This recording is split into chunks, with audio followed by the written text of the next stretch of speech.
What's up guys, welcome to the Coding Station. This channel is all about teaching you programming. So if you're new here, just hit the subscribe button and the bell icon right beside that. Alright, in the last video I showed you how to implement basic concepts using Python.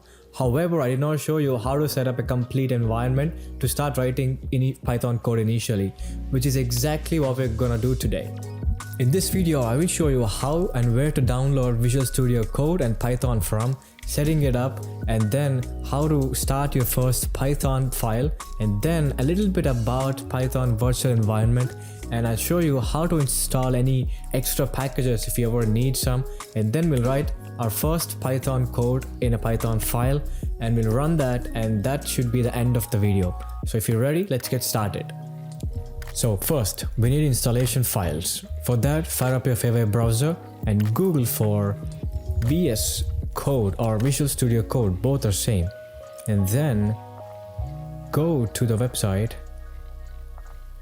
And now just download the stable build from that main page and just hit save file.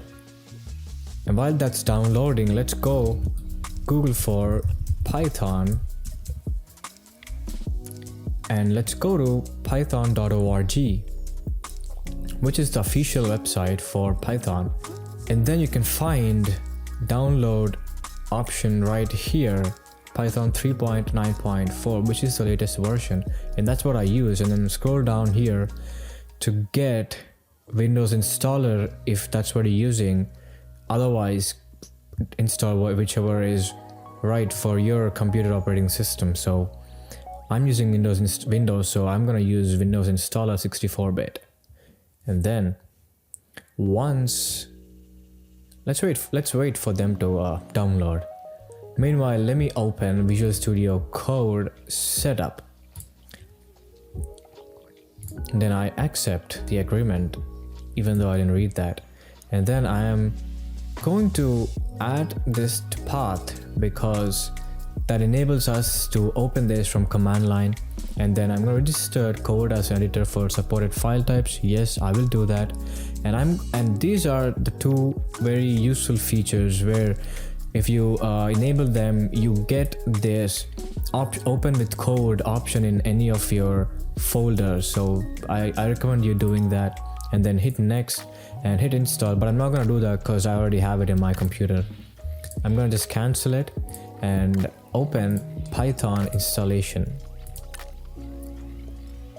Now you're taken to this installation screen, and instead of this default install now, I would suggest doing a customized installation. But before that, check this add Python 3.9 to path, because that is going to add it into the Windows path, and you can start it from command line. And let's do the customized installation, and these things are checked by default. Just click next. And what I would suggest is checking this add Python to environment variables if it's unchecked. But I believe because we have this checked here, I think this was checked automatically, but if not, that is a very important thing to do. And let's do the installation. Now the installation might take a while, so I'll get back once it is done. Okay, now the installation is done. Now create and open a folder for your Python project wherever you want it to be. But let me just make it on the desktop. And now I'm just gonna right click and open with code, so that I'm gonna open a Visual Studio Code editor in this specific location. And you could see this Python video folder already opened. That is exactly what I mentioned. And hit this new file and create a py file, preferably a main.py. And this is where we write Python code. For example, print hi, I am Python.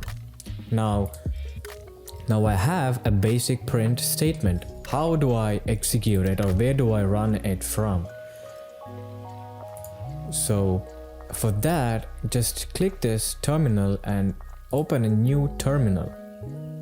And you will have a terminal opened in this specific location with Python already installed in your computer.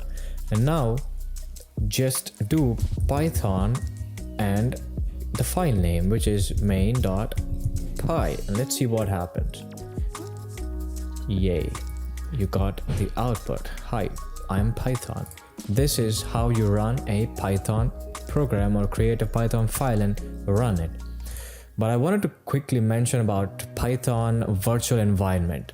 So Python uses this virtual environment to create a special location where you install dependencies, or I mean extra packages, third-party packages, specifically for that particular project you're working on, rather than installing it for the whole computer or for the whole Python installation in your computer.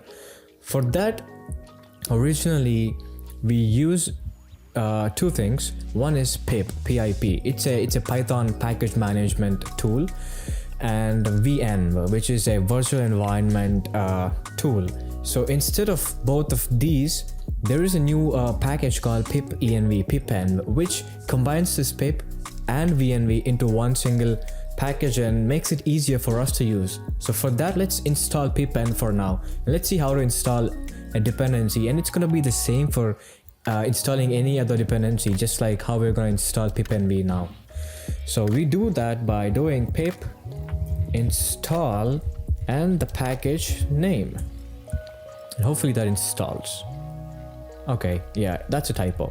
Pip install pipenv. By that I mean, okay, so it says already satisfied because I already have it installed in my system, but otherwise it will take its time to install it. Let me clear the screen. And now to create a virtual environment, just do pipenv and shell, pipenv shell. That creates a virtual environment. And again, for non-computer science, non-IT folks, you wouldn't need this in your situations or for whatever you're doing. But if you do need to create a virtual environment, this is the best way that you can do it. I just wanted to quickly mention that. And now we are in a virtual environment and it is activated. As you can see, it's a successfully created virtual environment. And does that say, yeah, it says launching subshell, which means you're inside a shell which is inside another shell.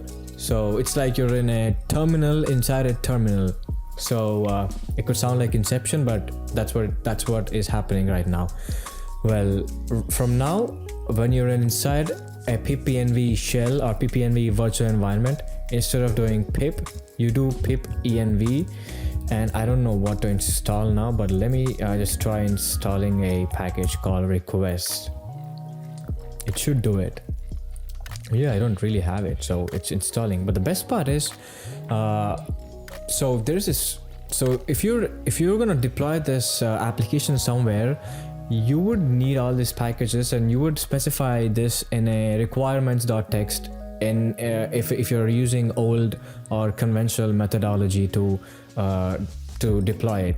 But with pipenv, whenever you install a package, the best part is it creates a pip.log file, or for now, let's see pip file. It have all the packages and all the other settings automatically included. And whenever you're deploying, this pip.log file specifies to that machine to get all these required packages and install in it. So that's what a virtual environment really makes a big difference, having one and not having one. But well, that's it for this video. We just quickly went through how to install VS Code, I mean Visual Studio Code, and how to install Python, download and install Python, and how to install dependencies whenever you need a few, and how to quickly set up a virtual environment in Python. Well, definitely I'm going to make the next video, or maybe a subsequent video, explaining pipenv's core features or most used features, So stay tuned for that and hit that subscribe button and the bell icon. Don't forget to do that. I'll see you in the next video. Peace.